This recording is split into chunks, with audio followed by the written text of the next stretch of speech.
Good morning to all. ఆహ్, ఈ dump yard గురించి చాలా చాలా వాదనలు వస్తున్నాయి. అక్కడి నుంచి ఈ పొగ వస్తుందనేసి చాలా మాకు కంప్లెయింట్స్ కూడా వస్తున్నాయి జనాలతో మరియు ఈ ఈ వాళ్ళతో, ప్రజలతో.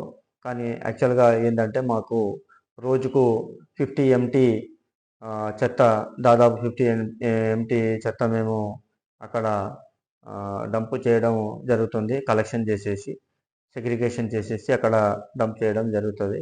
మాకు అదొకటే డంప్ యార్డ్ ఉంది. అది 6 ఎకరస్, దాదాపు 6 ఎకరమ్స్‌లో ఉన్నది గానీ, అది చాలా చిన్నదైనందువలన ఏమైందంటే గత ఒక 10, 15 ఇయర్స్ నుంచి అక్కడే మేము డంప్ చేయడం వలన, చాలా చిన్నగా ఉండడం వలన అది అక్కడ పొగ రావడం జరుగుతుంది. కానీ మేము ఈ 10, 15 డేస్ నుంచి డైలీ రెగ్యులర్‌గా వాటరు దానిలో చేసేసి ఒక 75% మేము కంట్రోల్ చేయగలిగినాము. ఇంకా ఈ అక్కడ ఈ ర్యాక్ పిక్కర్స్ అనేసి 11 మెంబర్స్ ఉన్నారు. వాళ్ళు ప్లాస్టిక్కు అవన్నీ ఏరుకోవడం జరుగుతుంది. దాంతో ఈ మున్సిపాలిటీస్‌కు కూడా ఇన్‌కమ్ వస్తుంది. అయితే ఈ బయో మైనింగు చేద్దామనేసి 1 మంత్ బ్యాకు గవర్నమెంట్ నుంచి వచ్చారు. కానీ అప్పుడు వర్షం పడుతుంది. ఆ వర్షం వలన, ఆ వర్షంలో తడిగా ఉన్నటువంటి దానిలో వాళ్ళు చేయలేకపోతారని చెప్పారు. డిసెంబర్ మంత్‌లో మేము స్టార్ట్ చేస్తామని చెప్పారు. ఇతర మున్సిపాలిటీస్‌లో కూడా మేము వెళ్ళి చూడడం జరిగింది. అయితే ఇక్కడ ఏందంటే మేము డంప్ యార్డు కొంచెం పెద్దగా, దాదాపు 20 ఎకర్స్ ఉంటే బాగుంటుందనేసి అనుకుంటున్నాము. కాబట్టి ఆ డంప్ యార్డ్‌ను, కొత్త డంప్ యార్డ్‌ను అలాట్ చేయమనేసి కలెక్టర్‌కు అడుగుతాము. అడిగిన తర్వాత అది ఊరి బయట ఉంటే మనకు ఈ ఆరోగ్యకరంగా మనం ఉంటాము.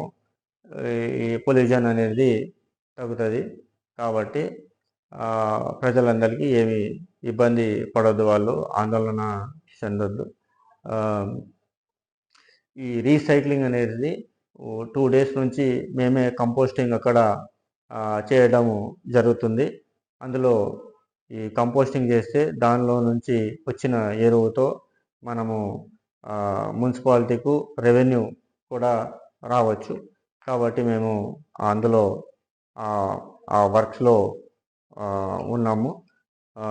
దయచేసి అందరూ ఆందోళన చెందవలసిన అవసరం లేదు. మేము కొత్త డంప్ యార్డు కోసము కలెక్టరేట్‌ను రాస్తున్నాము. అక్కడ అలాట్ కాగానే ఈ డంప్ యార్డ్‌ను, కొత్త డంప్ యార్డ్ సుమారు 20 ఎకర్స్ ఉంటే మనకు బాగుంటుందనేసి మా యొక్క భావన. Thank you. అతను మాకు ఈ ప్రజలందరూ ఆ రౌండ్ కాడ, ఈ హైవే దగ్గర డస్ట్ చాలా వస్తుంది, మున్సిపల్ వాళ్ళు అక్కడ చేయటం లేదనేసి ఒక వాదన మాకు వినిపిస్తుంది. దానికి జవాబుగా నేను చెప్పదలుచుకున్నది ఏంటంటే, మేము రోజువారీగా అక్కడ శానిటైజేషన్ చేస్తున్నాము.